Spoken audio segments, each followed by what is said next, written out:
कोई मंच मिलता है, मैं हमेशा नौजवानों से कहता हूँ कि गलत रास्ता मत अपनाओ, सही रास्ते पे चलो, अपने माँ बाप का नाम करो, अपने गांव का नाम करो और शांति से अपने परिवार का जीवन यापन करो। हम और उसमें किसी को अगर दर्द होता है तो मुझे कोई किंतु नहीं है, मुझे कोई फर्क नहीं पड़ता है। निश्चित रूप से जो हो रहा था और जो घटना घटित हो रही थी उसके बारे में मैंने उठाया है, उठाऊंगा और उठाता रहूंगा। जी। और खेतड़ी की जनता के लिए ज़्यादा से ज़्यादा विकास का पैसा मिल रहा हूँ तो मैं समझूंगा कि मेरा जीतना भी सार्थक है और मेरा राजनीति करना भी सार्थक है। नमस्कार साथियों, इस वक्त मैं बात करूं तो खेतड़ी में मैं मौजूद हूं और जिस प्रकार हम बात करें कि खेतड़ी की लगातार विधानसभा में आवाज़ उठाई जा रही है और जिस प्रकार से जनता को उम्मीद थी और इस बार अच्छा बहुमत देकर और यहां से खेतड़ी से विधायक धर्मपाल गुर्जर जी को विधायक चुना और अब जनता को काफ़ी उम्मीदें हैं। आज क्षेत्र के दौरे पे आए हैं। लगातार मैं बात करूं तो जो विकास के कार्य हैं उनका शिलान्यास किया जा रहा है। बातचीत करेंगे। विधानसभा में लगातार खेतड़ी की आवाज़ उठाई जा रही है। सर, क्या कुछ? देखिए, जिस उम्मीद से मुझे खेतड़ी की जनता ने विधानसभा में भेजा है, मेरी पुरजोर कोशिश रहेगी कि उस उम्मीद पे मैं खरा उतरूं। लोगों की उम्मीद थी कि ये बंदा अगर विधानसभा में जाएगा तो हमारी आवाज़ उठाएगा और वो मेरी जिम्मेदारी बनती है, मेरी नैतिक जिम्मेदारी है। वो वजन मैं कंधों पे महसूस करता हूँ। तो मुझे जब भी मौका मिलता है मैं खेतड़ी की आवाज़ उठाने में कोई कोर कसर नहीं सब छोड़ता हूँ।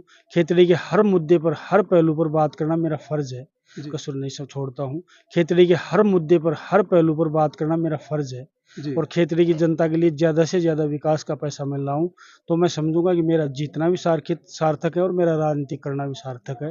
निश्चित रूप से आज नए विधायक जो भी जीत के गए हैं, कोई विधायक 2 क्रॉस नहीं कर पाया बोलने के लिए। मैं कम से कम 11 बार बोल चुका हूँ और लगातार मैं 29 को, 30 को, 31 को और 2 को मैं फिर बोलूँगा।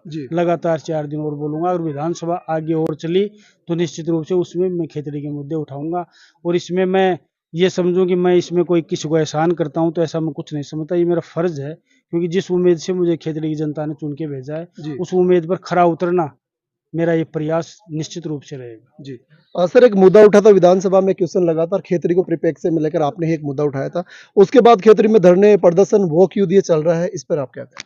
देखिए, उस बारे में मैं ज़्यादा जाना नहीं चाहूँगा क्योंकि जो असलियत थी वो मैंने बताई है और उसमें किसी को अगर दर्द होता है तो मुझे कोई किंतु नहीं है, मुझे कोई फ़र्क नहीं पड़ता है। निश्चित रूप से जो हो रहा था और जो घटना घटित हो रही थी उसके बारे में मैंने उठाया है, उठाऊंगा और उठाता रहूंगा। एक पेड़ माँ के नाम, इस योजना के तहत भी आपने काफी जो आज पेड़ पौधे आप लगाए हैं, इस पे आप क्या कहेंगे खेतड़ी वासियों? बिल्कुल, खेतड़ी की जनता को मैं बहुत बहुत धन्यवाद देना चाहता हूँ कि मुझ जैसे एक निमित्त मात्र छोटे से एक कार्यकर्ता के जन्मदिन पर भी एक 2100 पेड़ तो गोठड़ा में लगाए गए और हर पंचायत स्तर पर, हर स्कूल स्तर पर और सार्वजनिक रूप से जैसे आज ये मंदिर है, देव स्थानों पे लगातार पेड़ लगाए जा रहे हैं और राष्ट्रीय मिशन भी है वृक्षारोपण का।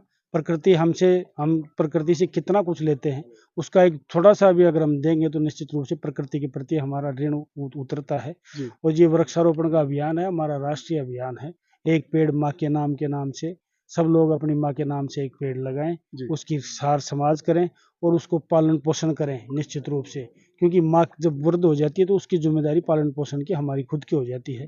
माँ हमें जिस तरीके से पालती है, बचपन से जिस दिन पैदा होते हैं उस दिन से अपनी छाती का दूध पिलाना शुरू करती है माँ, वही धरती माता करती है। जो हमारी जननी माता करती है वही हमें धरती माता वो हमारे लिए करती है, क्योंकि हम जब से एक अन्न का दाना भी लेते हैं वो धरती माता की देन है। इसलिए माँ, खुद की माँ में, जननी माँ में और धरती माता में कोई फर्क नहीं है। इसकी भी सेवा निश्चित रूप से करनी चाहिए और हम लोगों को प्रोत्साहित करते हैं और लोगों में जागरूकता लाने वाला चाहिए। जागरूक होते हैं लोग। हमने युवाओं को संबोधित किया है कि आपका बहुत काम करना है, समाज में आपको नाम कमाना है, समाज में अच्छे संस्कारों में रहना है, अपने माँ बाप का नाम करना है। मुझे जब भी कोई रहना है, अपने माँ बाप का नाम करना है। मुझे जब भी कोई मंच मिलता है मैं हमेशा नौजवानों से कहता हूँ कि गलत रास्ता मत अपनाओ, सही रास्ते पे चलो, अपने माँ बाप का नाम करो, अपने गाँव का नाम करो और शांति से अपने परिवार का जीवन यापन करो। हम राजनीति में सिर्फ और सिर्फ भाषण देने के लिए पैदा नहीं हुए। हम राजनीति में क्षेत्र को क्या दे सकते हैं, नौजवानों को हम संस्कार के रूप में क्या दे सकते हैं।